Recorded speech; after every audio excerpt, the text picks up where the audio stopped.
This channel does not promote any violent, harmful, or illegal activities. All content provided by this channel is meant for an educational purpose only. এই মুহূর্তে breaking news, great eastern trading company দিচ্ছে festive sale offer. Lucky draw কন্টেস্টে পেতে পারেন গাড়ি, two wheeler, LED TV, electric kettle, mixer grinder এবং আরো অনেক কিছু। 65% ডিসকাউন্টের সাথে 20% ক্যাশব্যাক, এছাড়াও একটা ইএমআই ফ্রি, আকর্ষণীয় এক্সচেঞ্জ অফার, 10 কোটিরও বেশি উপহার ও ক্যাশব্যাক। এই সুযোগ হাতছাড়া করবেন না। আজই আসুন আপনার নিকটবর্তী গ্রেট ইস্টার্ন ট্রেডিং শোরুমে। খুশির 100 দিন কাটুক গ্রেট ইস্টার্নের সাথে। বাঁধভাঙা প্লাবন, ঘরেই জমে হাঁটু জল। মালদার ভূতনিতে খাট থেকে পড়ে ডুবে মৃত্যু হলো এক রত্তির। জলে ডুবে এখনো পর্যন্ত 3 জনের মৃত্যুর খবর সামনে আসছে। বানভাসী বিস্তীর্ণ এলাকা, জমা জলে বাড়ছে চিন্তা। খাবার নেই, পানীয় জল নেই, ছাদে আশ্রয়, কিন্তু কেউ খোঁজ নেয় না, বলছেন বানভাসী মানুষগুলি। দেখুন তাদের পরিস্থিতি।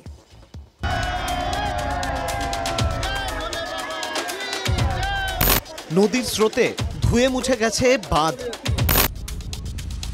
হুহু করে ঢুকছে জল। বাঁধ ভাঙা প্লাবন প্রাণ কাড়ল এক ব্যক্তি সহ 3 জনের। গঙ্গার জলে বানভাসী মালদহের ভূতনি। পশ্চিম রতনপুরের বালির বাঁধ ভেঙে প্লাবিত বিস্তীর্ণ এলাকা। একদিকে গঙ্গা, অন্যদিকে ফুলহার। 2 নদীর সারাশি চাপে বিধ্বস্ত ভূতনির লক্ষ লক্ষ মানুষ। ভূতনি সংকটটোলা এলাকাতে রয়েছি এবং এখানে বাঁধ ভেঙে যাওয়ার পর প্রথমবার যে বাঁধটা ভাঙে, সে বাঁধটা ভাঙার পরে এবারে পুরোটাই জলমগ্ন। 50টা থেকে 60টা বাড়ি আছে পরপর, সেখানে কিন্তু প্রত্যেকটা বাড়ি জলের তলায় এবং তারা ছাদে আশ্রয় নিয়েছে। কারো ঘরে হাঁটু জল তো কারো ঘরে কোমর সমান জল। হিরানন্দপুরে ঘরে জমা জলে ডুবেই মৃত্যু হলো শিশুর। হঠাৎ করেই চৌকি থেকে নিচে পড়ে যায় ছোট্ট শিশু। পরিবারের লোকজন উদ্ধার করে চিকিৎসকের কাছে নিয়ে যেতেই সব শেষ। জুলাবদি টোলাতে এক প্যারামেডিকেলের ছাত্রেরও জলে ডুবে মৃত্যু হয়েছে। মাহেন্দ্র টোলাতে প্রাণ গিয়েছে এক নাবালিকার। স্থানীয়দের অভিযোগ, দীর্ঘদিন ধরে তারা জলবন্দি থাকার পরেও প্রশাসনের তরফে কোনো সাহায্য আসেনি। যেটা আর বলারই কি আছে আমাদের, এই অবস্থাগুলো দেখে কি আর বলতে পারবো? 3 দিন ধরে খানা খাবার নাই, না জলে আমরা কোথাও যেতে পারবো না। জল আসছে আমাদের জন্য, আমরা এই জলই খাচ্ছেন, এক মুষ্টি অন্ন আসবে আমাদের জন্য, সেটাও নাই। ত্রাণের জন্য কোনো ব্যবস্থা হয়েছে?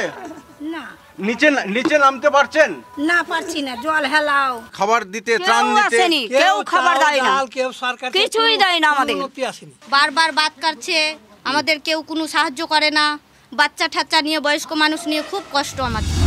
বিজেপি বলছে ম্যানমেড বানেই ভূতনিতে হাহাকার। পরিকল্পনা করে টাকা লুট করার জন্য বালির বস্তার বাঁধ ভাঙানো হচ্ছে, মানে বারবার ইরোশনে ভাঙছে, সেটা পরিকল্পনা করেই করা হচ্ছে। গঙ্গার মতো নদীকে রাজ্য সরকারের পক্ষে মানে কি বলবো, আর পার্মানেন্ট সলিউশন করা সম্ভব নয়। কেন্দ্রীয় সরকার এগিয়ে আসুক। কি দুর্নীতি হয়নি, কি প্ল্যান মাফিক হয়েছে, কারো কোনো অভিযোগ আসলে আমাদের ডিপার্টমেন্টাল তদন্ত হবে, বা ডিএম এর কাছে অভিযোগ করুক, বিডিওর কাছে অভিযোগ করুক। 100 একর চলে যাচ্ছে জলেও, কোটি কোটি টাকা চলে যাচ্ছে, এটা ঠিকই।